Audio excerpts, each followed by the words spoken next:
Well, hello again. This is Dr. J. Smith here in United States, and I'm coming to you with two friends. Now, you know these two friends. We've had them on before. You will see Mel from Sneakers Corner. Hi, good to have you back again, Mel. Great to be back, Jay. We've been putting up quite a few of your videos, and looks like you're getting a great response. And it's lovely to see that you're actually engaging with the people on the comment section at the bottom. Well done. Thanks for doing that, Mel. And then we have our good friend Murad from the Middle East. Sheikh Murad, how are you? Hello, Dr. Smith. Thank you for having me once again. Well, it's too bad that we can't show your face. And the reason why, folks, is for security reasons. And Murad was a former Muslim, and so therefore, for security reasons, we don't show his identity because you all know what happens to former Muslims when they go public, especially if they are critical of Islam, and especially if they are critical at the material that we are introducing today. Because what we're doing, and as you all well may remember, we're going back to the 7th century, always coming back to the 7th century, trying to keep away from the 9th and 10th century, which is the only narrative we've been able to use because that's the only one that Islam has ever given us. That's the only one we've been provided. That's the only one that's taught us. That's the only one that all of you who are watching have heard. And so we're saying because they're so late, because they're so far away, because they are so full of errors, historical errors concerning what really happened in the 7th century, we need to go back to the 7th century. And we're doing that today. And the topic for today is the HIJRA. Now, I'm going to let Murad do an awful lot of introduction to this, but for those of you who don't know what the HIJRA means, it means exodus. It means movement from one place to another.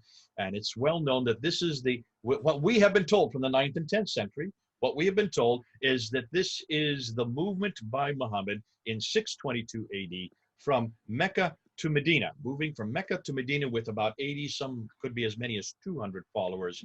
And that would be the beginning of the Hijri calendar. The Hijri calendar, whenever you see a Muslim give a date with AH next to it, that is after Hijri. That is from 622. That's the year that the movement happened. That's the year that the Islamic calendar begins. And that's what we're going to question today. Because we're not so sure that the Hijra ever took place. We're not even sure that there is such an exodus between two cities called Mecca and Medina.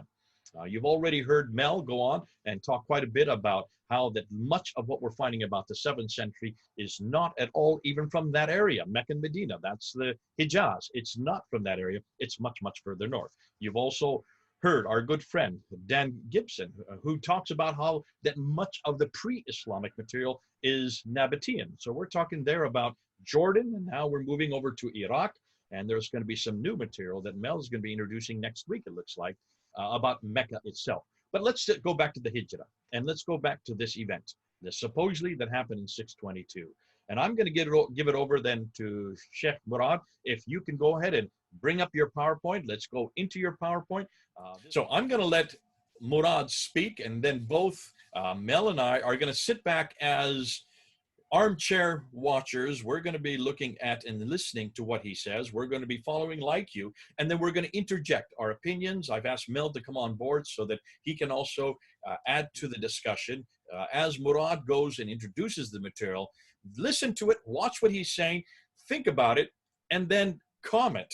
At the bottom, you know, right below this video, there is that whole comment section. Do comment. And both Mel and myself, but mostly Mel and Murad, will be looking at your comments, and we will probably do a Q&A period where we will respond to your comments. So, Murad, over to you. Okay, so now we have the Hijra. And the question is it a reality or is it a myth? Some people say AH means after Hijra. But other people can say it means Augustus Hercules. But this is not part of the discussion. What we are saying is we want to find, did the Hijra even happen? Now, this video is composed of 5 segments. First thing is, did the Hijra happen? Why exactly the year 622? Who did Ibn Ishaq model his Hijra upon? Is it a Hijra or is it moon worship? And then finally, we will look at a new timeline without the Hijra. Part 1, did the Hijra happen? Now, before we answer that, we have to look at some facts first. First, there is no mention of a migration of the Prophet Muhammad from Mecca, Saudi Arabia, to Medina, Saudi Arabia, in any contemporary source outside of the Islamic tradition. I got this from Robert Hoyland, Seeing Islam as Others Saw It. We do not find that, we simply don't. There are in fact a few sources that contradict the Islamic narrative of the Hijra. An example would be the Chronicle of Theophanies, which has Muhammad going from Medina, Saudi Arabia, all the way to Jerusalem and going up back and forth. He says he went up, he made plunder, he went down unharmed. And this is a Byzantine source. It contradicts what we know. Now, the Quran doesn't mention the Prophet Can I just Muhammad's interrupt there real hijrah. quickly, Murad? Do you know the dates for Theophanies? It's 800s. It's 9th century. It's a little too late also. Okay, so this is actually before, however, Ibn Hisham, this would be before the Hadith and the Sirah. Exactly. Compared to the Islamic narrative, he is a little older. Now, the Quran doesn't mention Prophet Muhammad's hijrah from Mecca to Medina. Only the commentaries do, and the exegesis. They are the ones who do this. But if you read the Quran, you just read it, you will not get this idea at all. Now, the Islamic tradition does not give enough details on the hijrah. Where did the Prophet rest?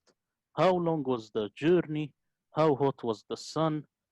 Unlike the biblical Exodus, where you can find the dates and you can find the names and everything.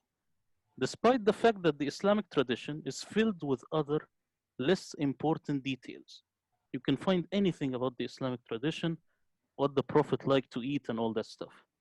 But the Hijrah, where did they camp? Where did they sit? What happened? None.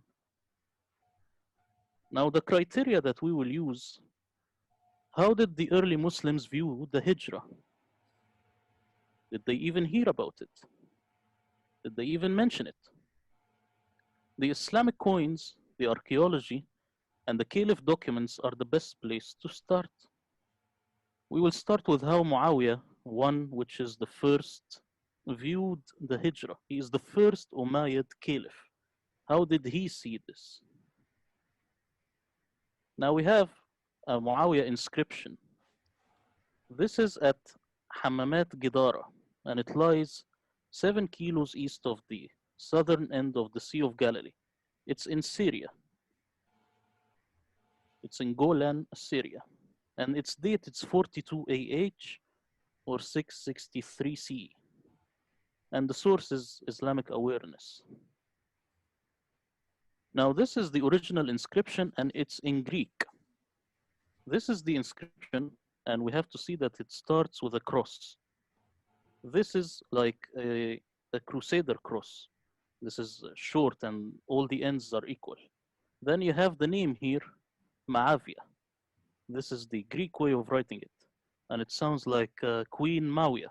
If people know, she was an Arabian Saracen queen way before Islam came to the scene. Now, what is the translation of this inscription? Starts with a cross and says, in the days of the servant of God Muawiyah, Abdullah Muawiyah, the commander of the faithful, Amir al-Mu'mineen, the hot bath of the people that were saved and rebuilt by Abdullah, son of Abu Simu. It might be Abu Asim.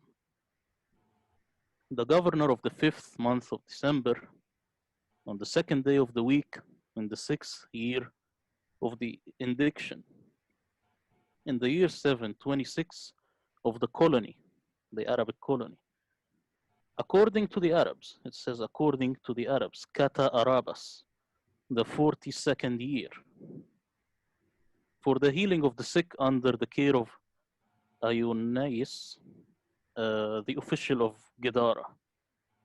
Even the word Gidara, it became Arabized as Gidar. We know this means the wall. Now, what is significant about this? The inscription is ignorant, and it's not aware about the Hijrah date, and uses the term according to the Arabs. Why, if this date is so significant, in the Islamic traditions. So Muawiyah is not aware about the Hijra date used according to the Arabs. Okay, And Murad, I I'm want gonna to ask I'm gonna Dr. jump in Smith. there.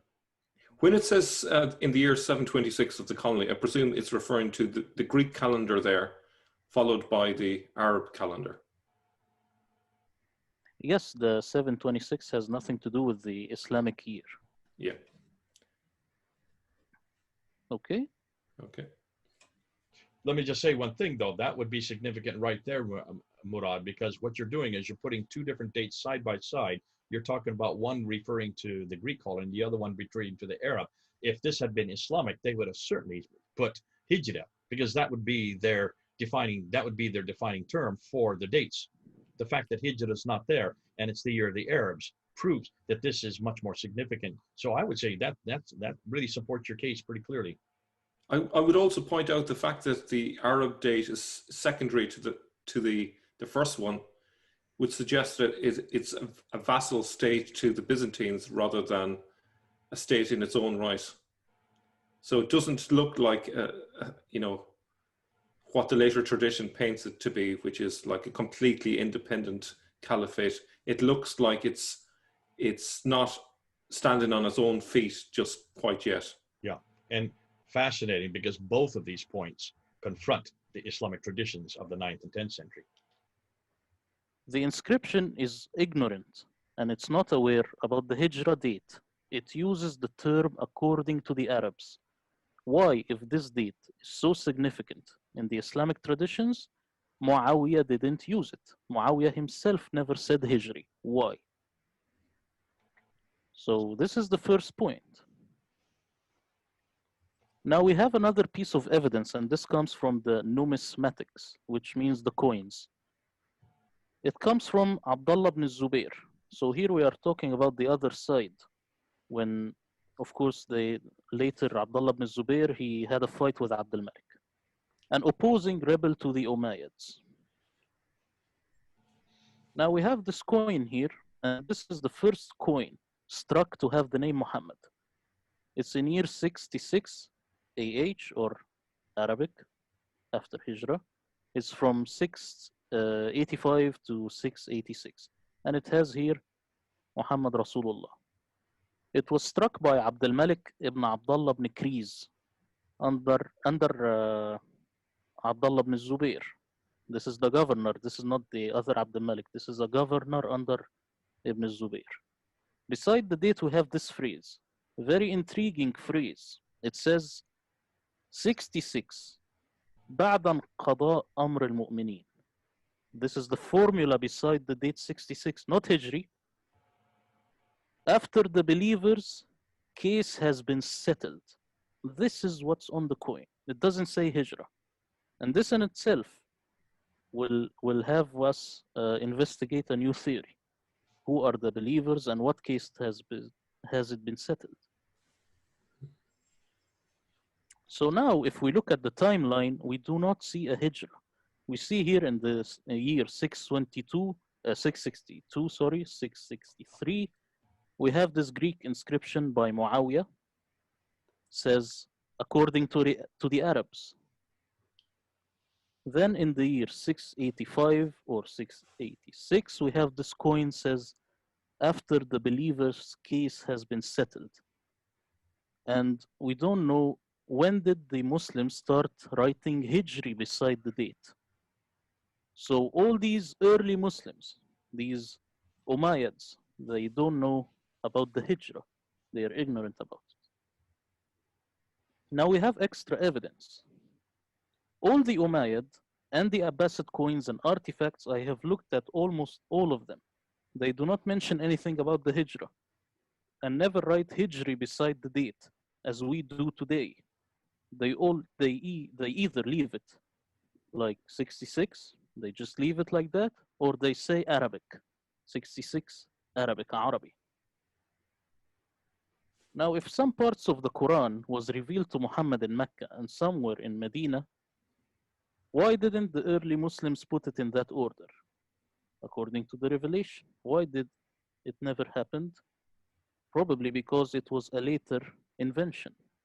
That's why we have the Quran in this order. And I will get back to you, Dr. Smith and Mel. I Well, want to know what you're what you saying think. here is like we have BC and AD, before Christ, and Adodamno, after Christ. Why don't they have before Medina, after Mecca, Medina, or before Hijra or after Hijra? Since these are since the two parts of the Quran, one, the second part of the Quran is from 610 to 622. That would be before Hijra. The first part of the Quran, which is about the first 20 chapters, would be after Hijra, AH. That's what you're referring to there. No, I want to say that we have the Quran in the wrong order. Why doesn't the Quran starts with Iqra? Why didn't the early Muslim community put it in that order? I think the only reason is because the concept of the Hijrah is a later invention. And it was way too late for them to reorder the surahs because the people got used to that. You see? Okay. I mean, I can know the comeback on that. Muslims will say, listen, everybody knows that it's not to do with after or before Hijrah. It's all to do with length of surahs. So the largest ones are first, the smallest ones are second, outside of the first one, the Fatiha. All of them go by size, not by date. Well, I can come back on that because when I tried to look at this, I saw that it's not um, the first one is not the largest. You can find that there are other ones larger than the ones before. So they are Oh not yeah, actually going by size. the Fatiha is a case all in itself because most scholars would say the Fatiha was added at a much later date. But from Surah 2 up until Surah 20, those are all diminishing in size, and then from after that they diminish even more so. There are some exceptions to the rule. You are correct, but that's how they would. I can see that's how they would defend it. They're not really looking at AH or after AH.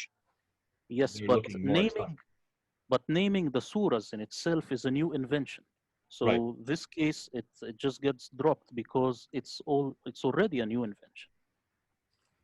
So I'm saying, why did the people in the early days, they didn't put it in that order?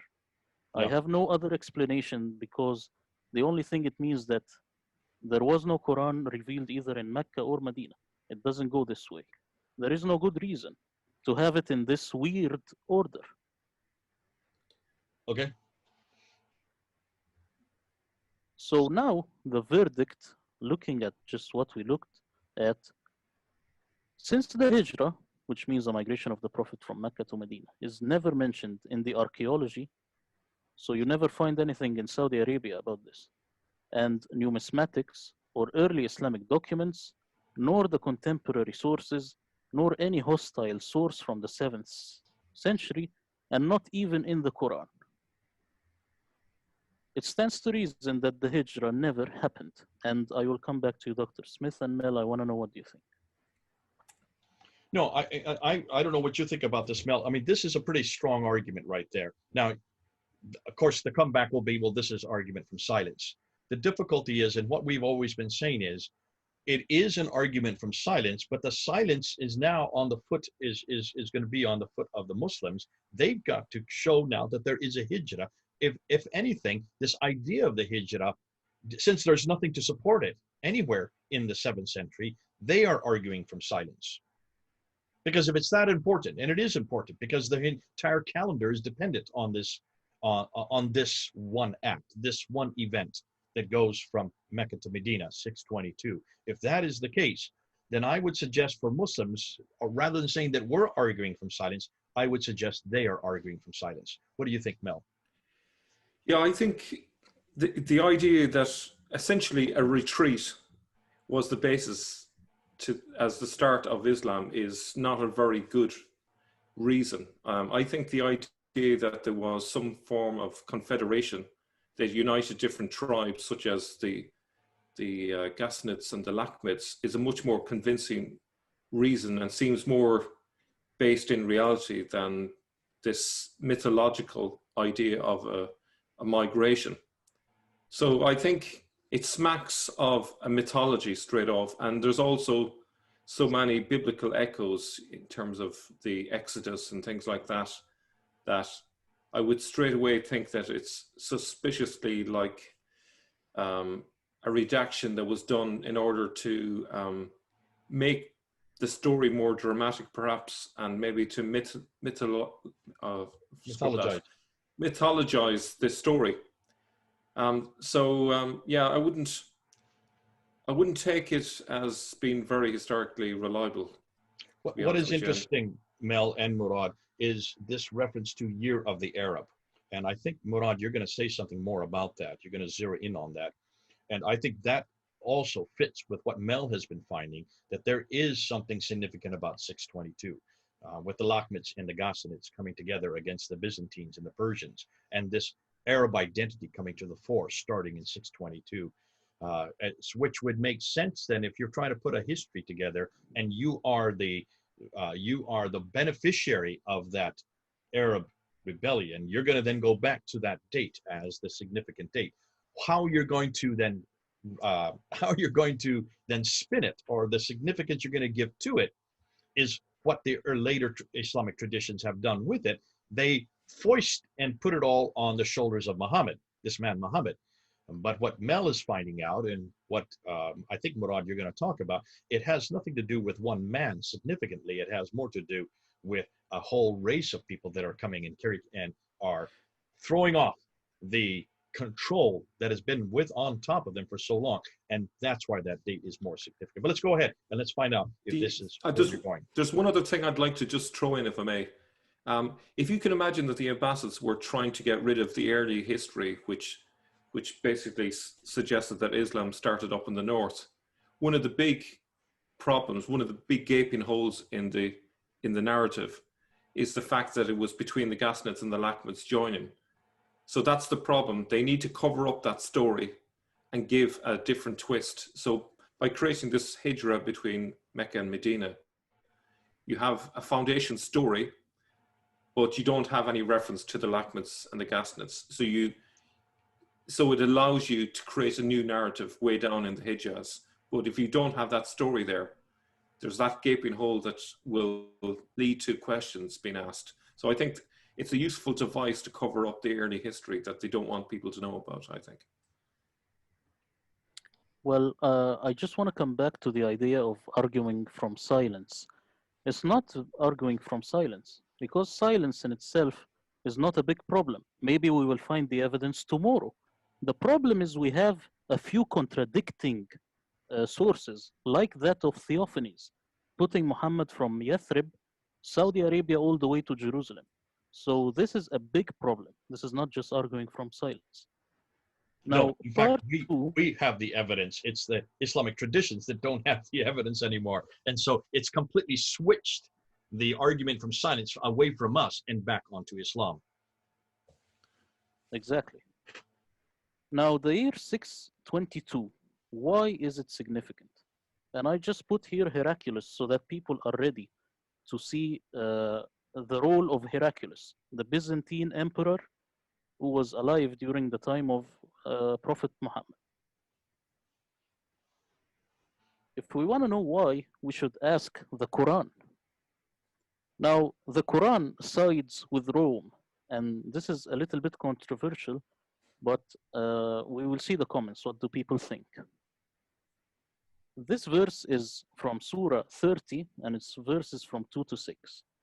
It says, the Romans have been defeated in the nearest land, but they, after their defeat, will overcome within a few years. Of course, people say this is from 3 to 9, but this is a fraud. They do this so that they tailor it. It's just bid'a in Arabic. It means a few years. To Allah belongs the command before and after. And that day, the believers will rejoice by the victory of Allah. He gives victory to whom He wills, and He is the exalted in might, the merciful. It is the promise of Allah. Allah does not fail in His promise, but most of the people do not know. It's important to exegete Surah 30. It is one of the things that most people don't look at it closely. The Quran says the Romans had been defeated in the nearest land. True. This is called the Sasanian conquest of Jerusalem. The Sasanian Empire, which is Persia, conquered Jerusalem after a brief siege in 614 during the Byzantine Sasanian War of 602-628. These wars are very critical. People should know about them. Now, the Quran says, but they, after their defeat, will overcome within a few years. Yes, this is known as Heraclius campaign of 622. This is if people want to Google this. The Heraclius campaign of 622 AD, erroneously also known as the Battle of Issus, was a major campaign in the Byzantine Sasanian War of 602-628 by Emperor Heraclius that culminated in a crushing Byzantine victory in Anatolia. So the Quran is accurate here because it's written after the fact. Now we have the Battle of Nainawa or Nineveh. It's in 627. This was the climax. It was the last battle between the Byzantine and Sasanians. The Byzantine victory later resulted in a civil war in Persia, and for a period of time restored the Eastern Roman Empire to its ancient boundaries in the Middle East. The Sasanian civil war significantly weakened the Sasanian Empire. Actually, the Sasanian Empire went into civil war, and new research is suggesting not that it was civil war, but it was Sasanian against the old Parthian dynasty, the old Parthians. And this is another research. This led to the Islamic conquest of Persia later. Now, under the peace treaty, the Byzantines regained all their lost territories, their captured soldiers, a war indemnity, and of great spiritual significance, the true cross. Heraclius got back to Jerusalem the true cross that the Persians stole. It was lost after Jerusalem was in the Sasanian hands. This was the last conflict between Rome and Persia. This is a fresco in the Middle Ages depicting the Battle of Nainawa. Now, coming back to the Quran, it says, to Allah belongs the command, before and after. And that day, the believers will rejoice by the victory of Allah. Why will the believers rejoice? Why are the believers happy about Byzantium winning against Persia? Now, if we remember the first coin with the name Muhammad, it had this formula.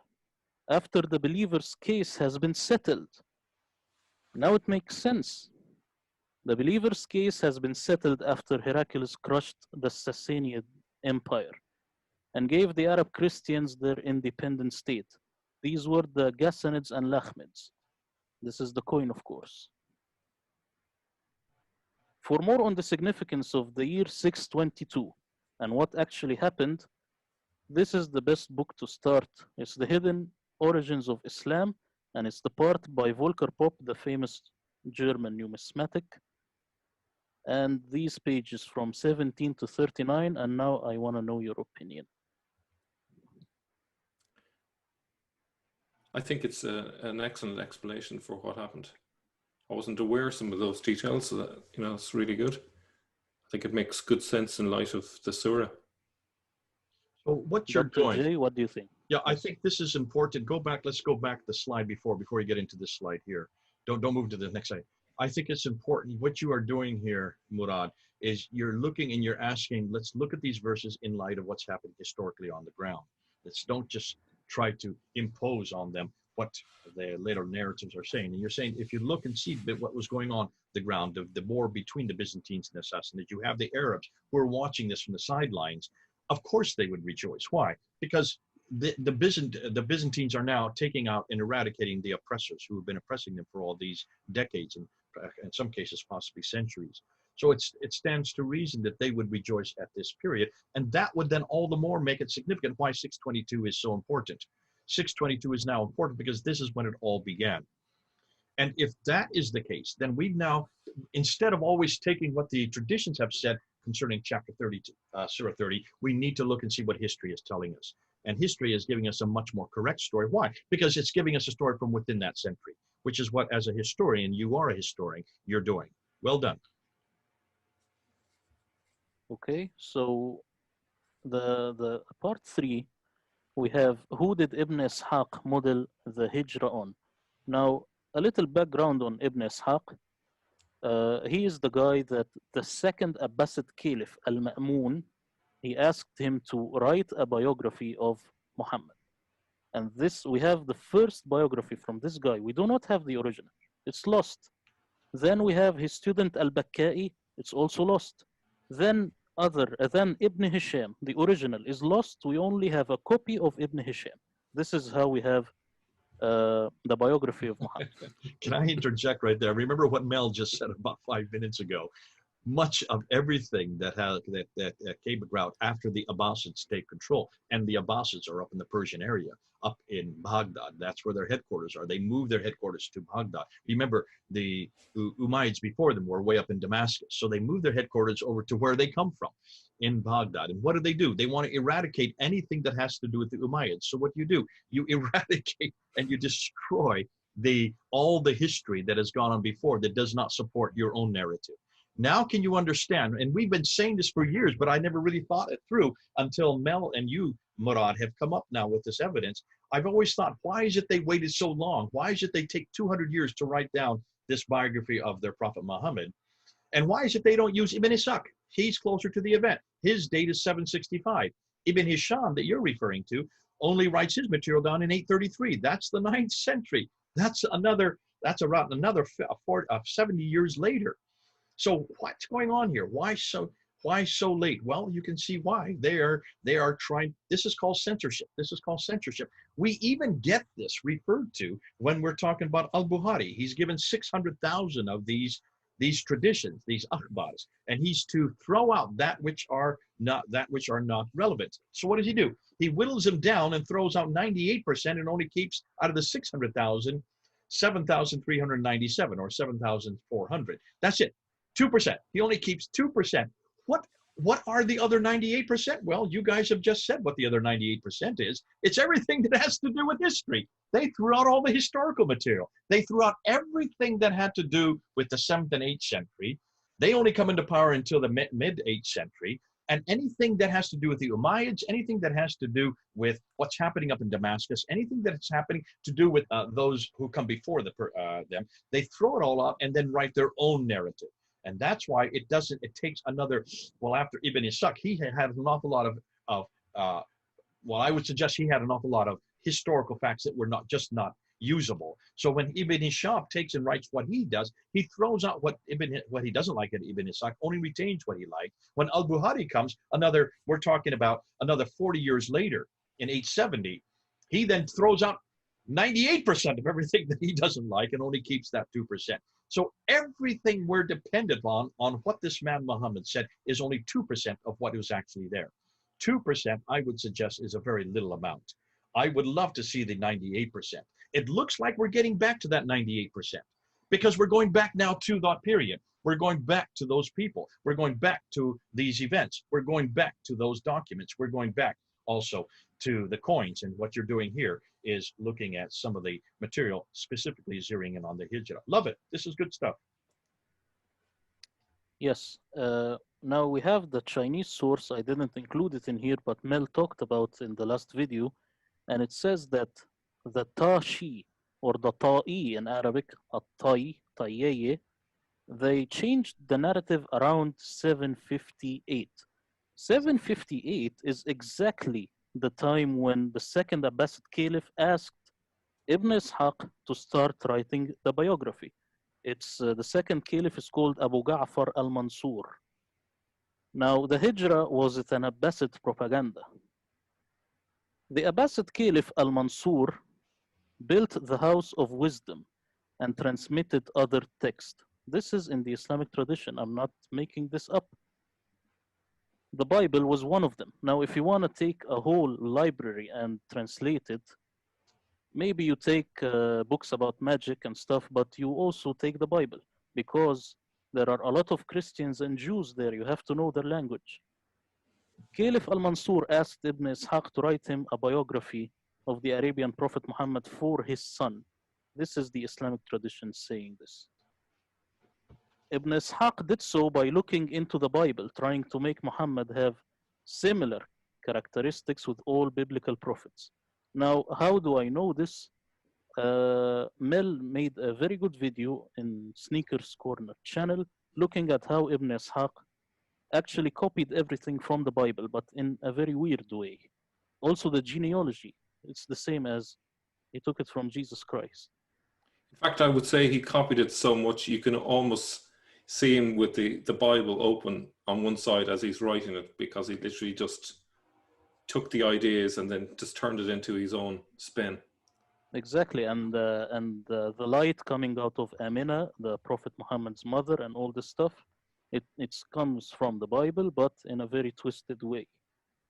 Now, after reading a prophet like Moses and all these verses from the Old Testament that Nadir Ahmad uses, he used this same thing. He attributed an exodus to Muhammad as Moses. The reason is persecution for being a monotheist. And even Dan Gibson, he noticed how the Islamic tradition always does this parallel between Muhammad and Moses. And even when you watch Nadir Ahmad in the debates, he always says, Muhammad is like Moses. He's exactly like him. Well, yes, but it was made up. Now he named it Hijra, and it was modeled on Hagar, hence Hajirins.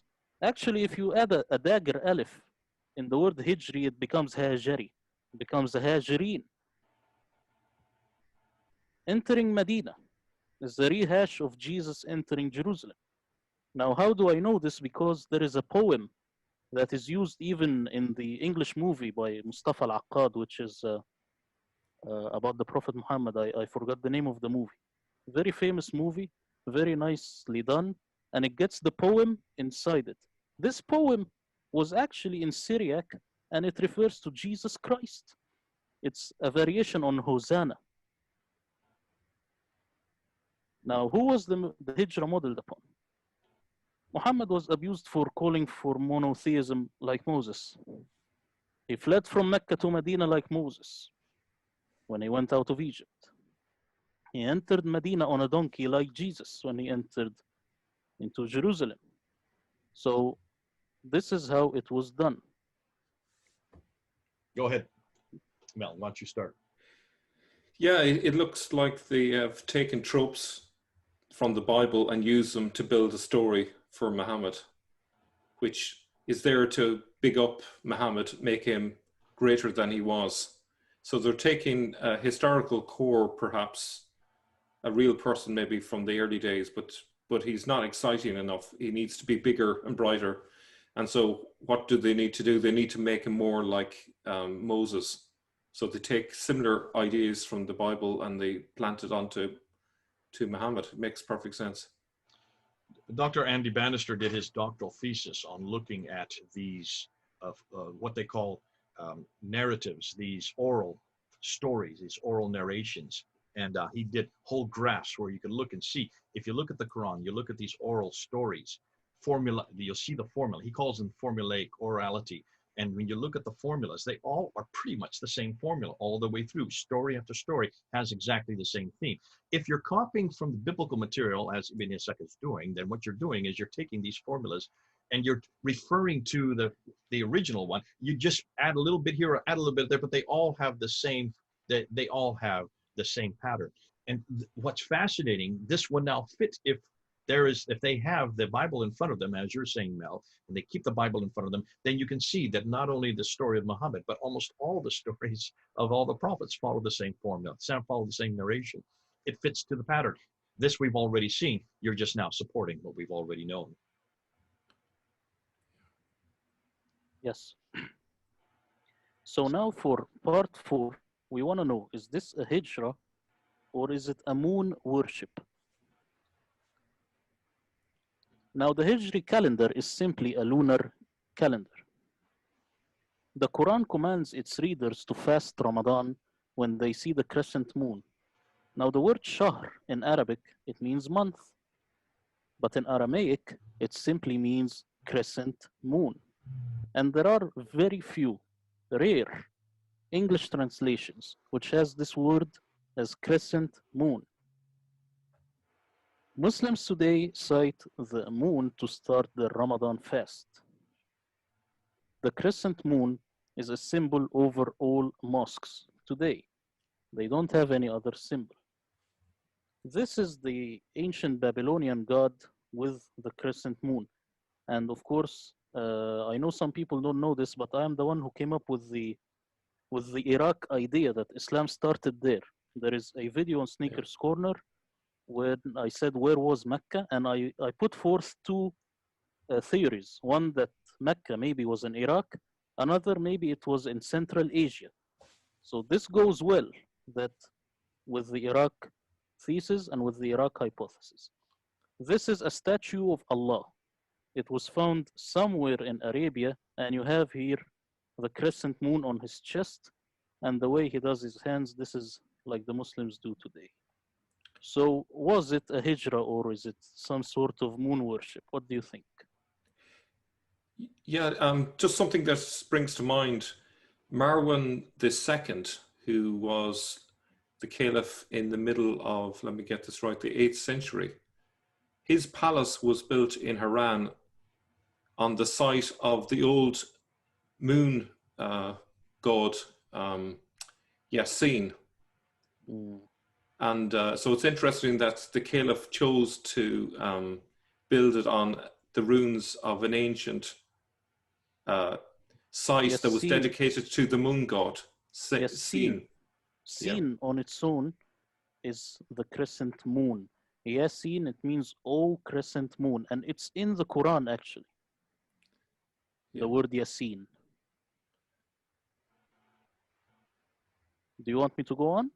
Yeah, go ahead. I'm not going to comment on this right yet. I know that a lot of people have come up and have come back and saying that there is that much of what we're not hearing is much we know about Allah and all that is the moon god. Is that what is this what they're getting it from? The same reference that you're referring to here? Yes, almost yes. Of course, what I just to make a disclaimer here. Many people believe that the moon that we have and the star that they have on the Islamic flags today is that moon god. Just so people are not don't get confused. The moon and the crescent moon, and also the star that you find on the present day flags is not at all to do with this moon god, because those were introduced by the Ottomans after the 13th century, much later. That is a political symbol. So just so you don't have that confusion. Some people have said yes, but on the coins, and we've looked at the coins where you have the crescent and the star on the coins, that is also a Sassanian symbol. That was a pre-Islamic symbol that existed in the coins all the way up from the 2nd century AD up until the time of Muawiyah, because he has it on his coins as well to begin with, there in 661 up until 680. Yes, exactly. Now, can we have a new timeline without a hijra? We have seen now that the hijra doesn't appear in any literature, and it maybe never happened. Now this is the old timeline again. We only have Muawiyah saying according to the Arabs, and his inscription is in Greek. So the first Umayyad Caliph doesn't know the hijra. Then we have the first coin with Muhammad, and it's all the way in Iran, and it says after the believer's case has been settled. Again, no hijra. And we don't know when did the Muslims use hijra. Now let's revise this. Let's make a new timeline with the new data, and let's see what will come up. Now, before 622, Arabs wanted Heraclius to win against Zoroastrian Persia, because the Zoroastrians at this time, they were very hard against the Arab Christians. And this we can see from other books, people who looked deep into this. But I didn't go very deep inside the timeline because it will be a whole new video. Can I just say as well that there was also a motivation among some Persians, particularly those connected with the Parthians, to want to join in with that against the Sasanians, because the Sasanians were so unpopular. Yes, but this is a very long story, Mel. Yeah. This could be a video on its own Yeah, about yeah. the Parthian conspiracy to drop the House of Iran. This is a whole new video. Yeah. So yes, the Parthian nobility, maybe they wanted that also. Now by 622, Heraclius started the campaign of 622. That's if you want to search it on Google, that's its name. It was the major Byzantine counterattack against the House of Sassan, against Persia. Now, in 628, after the Battle of Nainawa, the true cross returned. Heraclius then dissolves the foderati, which are the Ghassanids. It was the state that he used to pay for them so that they keep everything in place. Heraclius, when he returned the true cross, he went to Jerusalem, he took off his shoes and went barefoot and then returned the true cross, and he saw himself something like a savior or something. Now, it's very interesting that the Islamic tradition says that Prophet Muhammad sent Heraclius the letter right after he got to Jerusalem and got back the true cross. But we will see what actually happened. We have the migration from Arabia and Iraq into Damascus. That's what started happening. Not a single person, not Muhammad moving. They were the Arabs moving from Arabia, and by Arabia, actually, I mean Arabia as Rome saw it. It was a small part. It had nothing to do with the Hijaz. Arabia means modern Jordan and a place in Syria, a desert in Syria, and it's the place where the ISIS keeps staying at. I don't know how they like this place. Maybe yes. Next to Raqqa, Yes, Raqqa. So was what you're called saying really is Kalinikon. this is much, much, much further north, which is what we've been, this is almost getting repetitive, isn't it? We keep on reminding people that all of this area of Arabia does not include the Hadramaut and southern part of Arabia, does not include the Hijaz, the central part of Arabia. It's all much, much, much further north. And that's where everything seems to always be pointing to, coming back again. Moving of this migration from Arabia, that would be the northern part, which would include Raqqa, you're right, but they're going and they're moving back to Damascus, which is at the northern part of Arabia. Yes, because you see, the Romans, they knew about these places because they would definitely want to raid them if there was something there. So they knew that the lower part of Arabia was called Arabia Felix, that is the Yemen, and the northern part, this is what they called Arabia, and the part in the middle is called Arabia Deserta. So it means the desert. No one wants to go there. There is no one there. There Usually is no one the- there. There is no history there. That's why it's Yeah. fascinating that we can't find any archaeology from there. We can't even find the right Arabic from there. So I mean, it's all. Again, we seem to be saying, we seem to be coming to the same conclusions over and over and over again. Just the word Arabia Deserta, it literally means abandoned Arabia. So it actually holds the meaning that there's no population there, which totally undermines the whole Islamic narrative. The whole Exactly. Islamic narrative, which starts from the premise that Adam and Eve were sent there, starts from the Islamic, the Quranic reference in chapter 21 that Abraham lived there. Can you see? That's 1900 BC. And when you look at the traditions, that all the trade, north, south, and east, west, were all centered on Mecca and Medina. That this was the center of all trade. Yet there's nothing in all the trade routes. Look at all the maps. There's no reference to this city or that trade that went there. The only trade that Patricia Corona found when she did all her work on Meccan trade and the rise of Islam, that major book that came out in the 1980s, when she looked at that, the only trade that she could find, even in that part of the world, was up on the plateau that what started in Aden, going up to Najran, the Sana, up to Taif, went up to Yathrib, then Tabuk, then Khaybar, then on up to Gaza in the north. That was only trade with which was leather and with milk. There was no significant trade other than that. All the significant trade went up the Red Sea. So can you see, it was nothing more than desert. It was nothing more than that really unpopulated land, could not even accommodate the regular trade route. And so when you stop and think, when you're going, we're talking about the 7th century now. It isn't until the 8th century that it's even listed. And you're going to talk more about that next week, Mel. And that is the reference to it. The earliest reference we have, even to this city called Mecca, doesn't come till 741, proving that this is nothing more than wasteland. Absolutely. Yes, and also if this was the place of Abraham, why didn't the Jews or the Christians ever want to raid this place and try to take back the home of Abraham? They never What? thought about it because it's a hoax. It's a hoax. It would be so significant for the Jews. It would be so significant for us because we also go back to Abraham. Why is it we never even hear about Abraham anywhere but 600 miles further north? Exactly. So now we have, coming back to the timeline, we have an Arab independence. This is what happened. This is the major thing that happened. And Volker Popp in the book that I mentioned earlier, Hidden Origins of Islam, he mentions this. So I got it from him. Now Muawiyah came to power at 661. Just 2 years after him becoming the caliph, Muawiyah dates his inscription according to the Arabs. He never says Hijri or AH. He doesn't say that. He says according to the Arabs.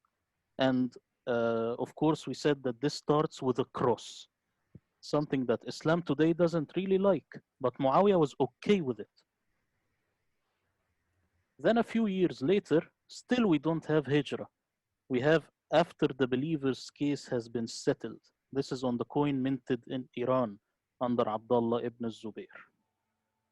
Then in the 8th century, we have the Abbasids creating the Hijra myth through Ibn Ishaq in the 8th century. And actually the Chinese source it's almost a slam dunk, like Mel says, that the Abbasids changed their own history. Absolutely.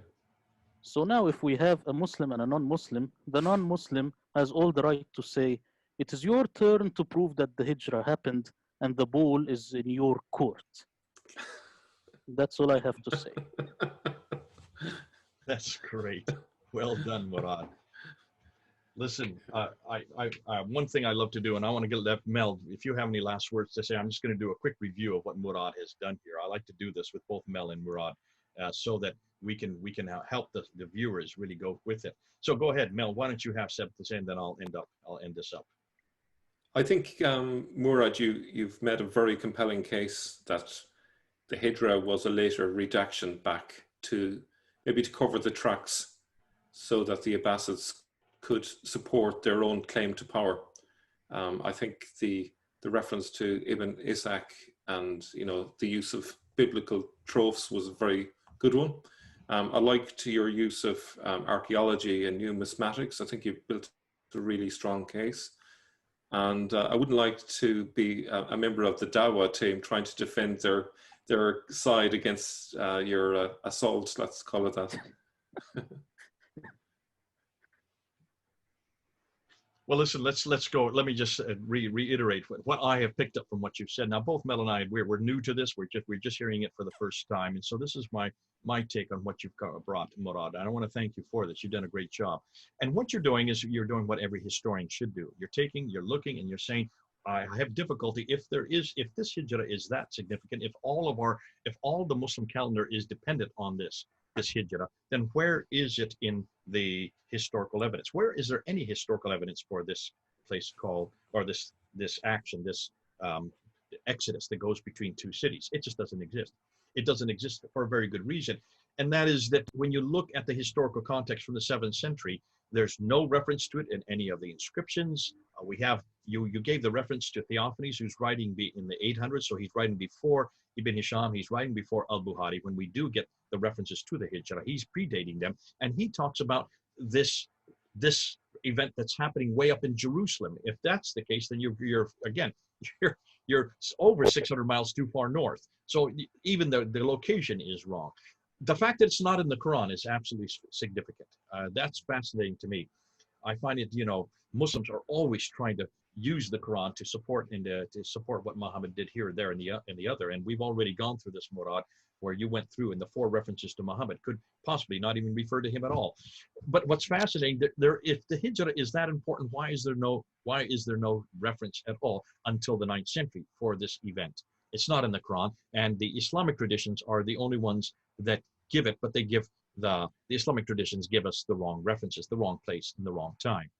Now, you start with the Hamat Gadar pools, the inscription that's there from Muawiyah he's writing between 662 to 663, and he refers back to the year of the Arabs. So he's referring back 42 years to the year of Arabs, which would put it to 622. But why didn't he use Hijra? If he was one of the first Muslims, and of course the Islamic traditions say that he was the first caliph of the Umayyad Caliphate, so he would be one of the strongest Muslims, why would he not refer to this? Why is there no reference on any of his coins, which do refer to dates of this Hijra, this date that goes back to this Exodus? Nothing. So that's significant. You look at the coins, and you notice that the coins refer to this reference after the believer's case has been settled. Again, that should be after Hijra, AH, but it's not there. There is no reference on any coins, and you've looked at all the coins. Bless you for doing that. There's no reference, any coins, for this reference to Hijra. And then you zero in on 622 itself, and you say, well, what can we do with the Quran? Let's look at the Quran, and you go to chapter 30, verse 2 to 6, where it talks about this battle between the Heraclius, or the Byzantines. We now know it. We know it's Heraclius because we know the date, and the Persians. And the fact that the Byzantines defeat the Persians in a few years. And you say, take a look and see when this happens. Well, take a look in the history. We need to look at the historical book, and the history tells us that it happens around 622 or in that period. And it's fascinating because when you can see how the Arabs at that time rejoice for the fact that the Byzantines destroyed the Persians. Why? Because they wanted to get this yoke of the Persians off their shoulders.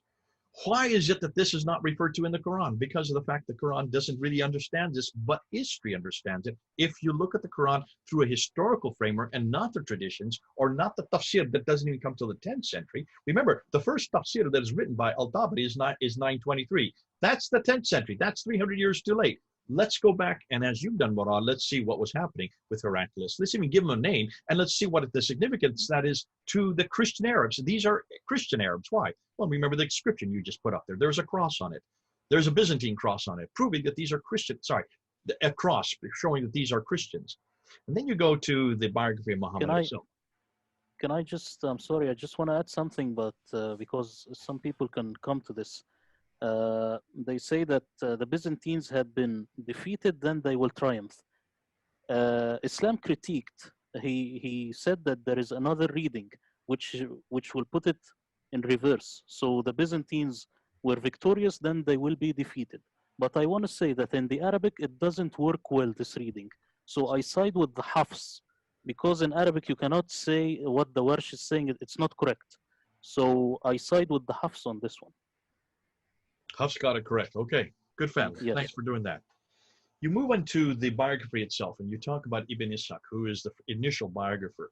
And you say very clearly, and this is true, that we don't have anything from Ibn Ishaq. That's true. And we have to point out, why is it we don't have anything from Ibn Ishaq? Why was that not retained? Well, then that's the million-dollar question. That's the elephant in the room from all these discussions. Why was nothing retained from that time period? And Mel brings a very good point here. And he says the reason it's not retained is because it's the wrong material. It's got the wrong narrative. It's the narrative of the Umayyads. And remember, the Umayyads are now defeated. The Umayyads headquartered way up in Damascus, and the Abbasids headquartered over in Baghdad. They did not like each other. And when the Abbasids finally come to power in about 749, 750, what do? They censor, they eradicate, they throw out anything that has to do with that which has come earlier. That's what you always do. This is normal. You always eradicate that which you then suppress and you supplant. And in this case, they have done that. They have eradicated. So by the time Ibn Hisham takes what Ibn Ishaq has written, he takes and leaves, throws out what he doesn't like and only retains what he likes. And what does he retain? Well, he retains all these stories of biblical prophets. But take a look at those biblical prophets, and you will see that Muhammad's story follows that biblical prophet. Am I getting this correct? It looks like that Muhammad has many of much the same narrative, much like you find with Moses, and especially with Moses, because Moses has a hijrah. That means he has an exodus, taking the people out from Egypt back to out of captivity. So therefore, Muhammad has a hijrah, taking the people out of, in this case, coming from one city to the other. That's where the narratives of the Islamic traditions then make that and see the significance in that. So when you look at that, you will see over and over again that there is one, you might say one aspect of the Bible to the other. Also that he not only that he was abused for his monotheism, but also that he even came into Medina on a donkey, like Jesus coming into Jerusalem on a donkey. So these are three things that you just brought up. You could probably get an awful lot more. And that's what you would do when you were trying to model your prophet onto the earlier prophets, or in this case, because of the Byzantine power that's just up north, the greatest power of its day at that time, your biggest competitor. What do? You try to model your prophet on many of the things that their God, in other words, Jesus Christ, did. And then you go to the name itself, HIJRA, which you think comes from the word Hagar or the Hagarenes. I think that some people will probably dispute with that. Let's see what the comeback is on that. And then you ask whether or not the HIJRA, or is it the HIJRA, or is it a moon worship? And you use the word Shahar, the word for month in Arabic, but it's in Aramaic, it is the crescent moon. Whether or not that is really what we're coming up with. Now, what I think is terrific in all of what you've done here, Murad, you're asking the questions that you need to ask. You're asking the historical questions from the time period that these events take place. And then you're saying, is there an agenda that's coming on later to try to take all this and try to make sense of it? And Mel, maybe you can come back on this. If this is a working through of eradicating that which did happen, so you have your own story of your own prophet, modeled on many of the biblical prophets, but then you have to have the story of this movement from one, in this case, from one place to another. Looking at Moses, would that be the jump off point? Why do they even need to have a hijrah? This is a question I would bring up. Why do you even need to have this? Unless, of course, you've got to maintain that date. You've got to maintain that date. You've got to give significance to that date. I would say my view is that the name Muhammad itself is a title that has messianic connotations. So they are viewing him as a sort of a messiah figure. So in order to build a messiah biography, they need to draw from the Old Testament. They need to give it some depth.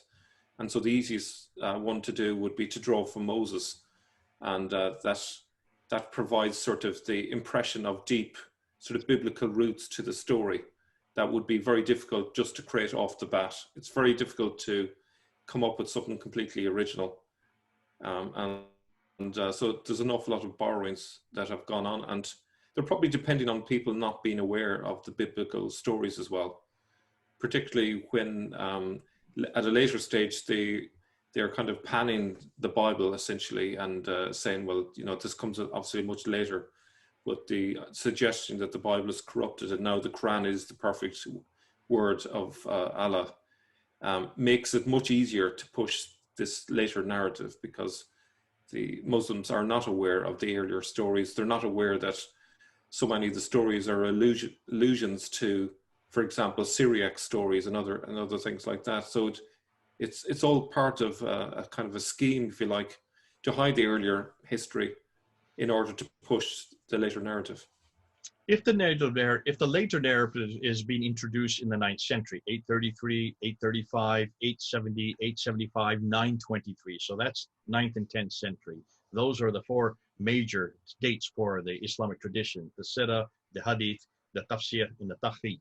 Then I would suggest that what you're doing here is, by that time, Mecca is the sanctuary city. It's the sanctuary. It's where the Kaaba is. Once you have Mecca, and then Medina would be the political capital of that, not political capital as far as Baghdad is concerned, but certainly it would be the significant capital for Muhammad. Once you're pushing Muhammad as this character that's going to supplant the person of Jesus Christ in Christianity, then you've got to give him a history. You've got to place him down there. So if you're going to place him down there and you already have the date 622, significant for your history, and everybody knows about it, and you've been using it because that's where the Arabs finally come into their own.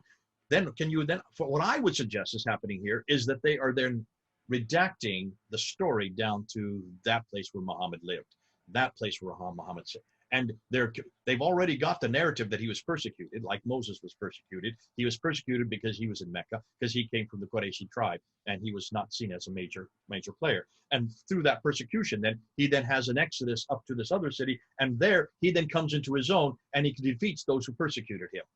Then he starts the calendar. Now you have a narrative that now fits what you're trying to introduce. And by doing that, you're taking that which already existed, the 622 date, and the fact that the Arabs had created their identity at that time, and you're putting it to the man in his own place. what you then do, you eradicate and destroy everything that would go against that. And that's why you have, when you have al-Bukhari taking 600,000 down to 7,400, throwing out 98%. That's the 98% that was probably the historical material that should have been retained. And this has been done right through history. We're doing it even today as we speak. Look and see what they're doing with our history here in the United States in this election year. They're trying to destroy anything that are statues, and they're trying to destroy people or events that would bespoil that narrative they want, that narrative that we are a diverse culture and that we've always been a diverse culture. So if that's happening in 2020, and we're seeing it happening within a period of 1 year, or in this case, in a period of 2 months, can you imagine this would have been happening also during the time of between the Umayyad and the Abbasid period, and then of course later on when the traditions are finally written. Great stuff. Love this. Murad, do you want to have any last say? I want to add something to this Hijra narrative.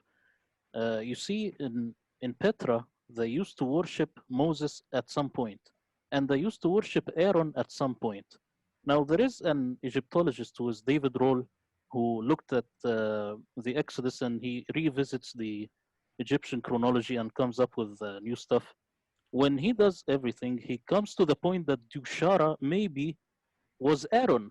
So now we are getting very close. They used to worship Moses, they used to worship Aaron. Now, if you want to make a prophet, he has to be very similar to these guys, because the audience is not Muslims. They were not very much Muslims, but they were Christians and Jews.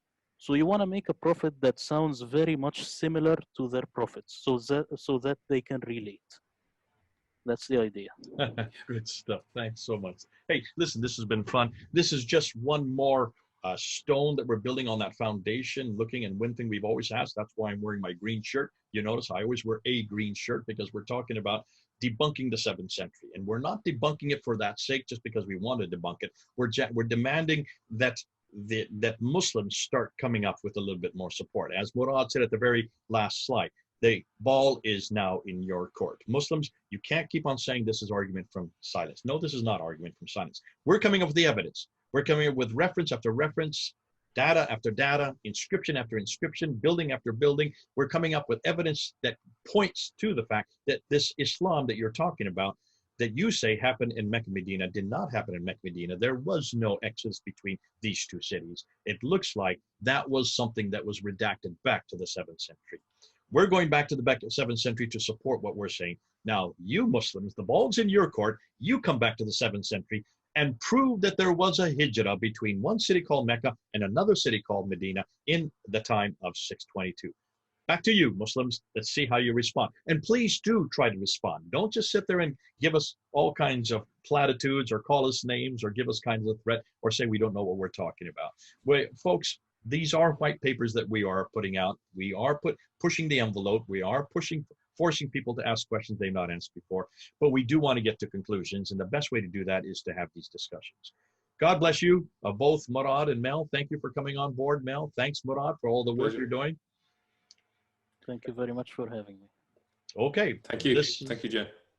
Mel, Murad, and Jay, over and out.